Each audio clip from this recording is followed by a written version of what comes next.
For number 7, we're being asked for the function of the underlined sentence. So this is asking why is it there, not just what does it say. So we can potentially just highlight here and get our notes. So we're going to have a mental prediction in the notes of why that sentence is there. It reads, several studies have found negligible electoral consequences for governments that impose fiscal austerity measures, yet some European governments recently suffered electorally due to their austerity programs.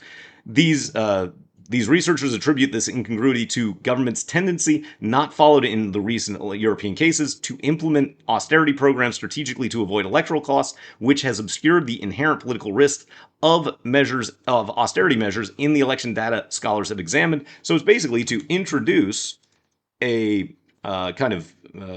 contradiction that is then explained. So we can be pretty bland. Now, explains a discrepancy between what has been observed in study settings and what has been observed in real-world settings, and the text goes on to assert that is attributable to the studies not using real-world data. They did use real-world data, so that's out. Choice B, it identifies a conflict between research findings and recent events that the text goes on is a consequence to suggest as a consequence of a complicating factor in the data used to generate those findings. Absolutely.